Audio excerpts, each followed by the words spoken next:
കോട്ടയത്തെ പ്രസിദ്ധമായ നാഗമ്പടം ക്ഷേത്രം രൂപീകൃതമാകുന്നത് ഒരു നൂറ്റാണ്ടിന് മുമ്പാണ്. നാഗമ്പടത്തും പരിസരത്തുമുള്ള ഗുരുഭക്തർ ഒത്തുചേർന്ന് ആചന്തര താര പ്രബോധിനി സഭ എന്ന ഒരു സഭയുണ്ടാക്കുകയും അതിൻ്റെ ആഭിമുഖ്യത്തിൽ നാഗമ്പടത്ത് ഒരു ആരാധനാലയവും ക്ഷേത്രവും നിർമ്മിക്കുകയുണ്ടായി. ഭക്തരുടെ ആഗ്രഹപ്രകാരം ഒരു ഹാൾ നിർമ്മിക്കണമെന്ന് തീരുമാനിക്കുകയും അത് നിർമ്മിക്കുകയും ചെയ്തു. അതിൻ്റെ ഉദ്ഘാടനം മഹാകവി കുമാരനാശാനെ വിളിച്ച് നിർവഹിക്കണമെന്ന് തീരുമാനിക്കുകയും അതിൻ്റെ അടിസ്ഥാനത്തിൽ സഭാപ്രതിനിധികൾ ആശാനെ നേരിട്ട് ക്ഷണിക്കുകയും ചെയ്തു.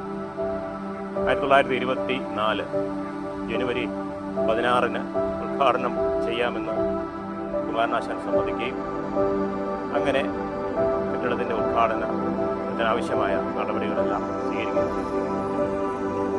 നിർഭാഗ്യമെന്ന് പറയട്ടെ, 1924 ജനുവരി 16 കുമാരനാശാൻ പല്ലനയാറ്റിൽ വെച്ച് സംഭവിച്ച ബോട്ടപകടത്തിൽ മരണപ്പെടുകയും ഈ വിവരമറിഞ്ഞ ഒരു ഭക്തർ അതേ ദിവസം ഈ ക്ഷേത്ര പരിസരത്ത് ഒത്തു കുമാരനാശാന്റെ പേരിൽ പുതുതായി പണിത ഹാളിന് കവി കുമാര മന്ദിരം എന്ന് നാമകരണം ചെയ്തു.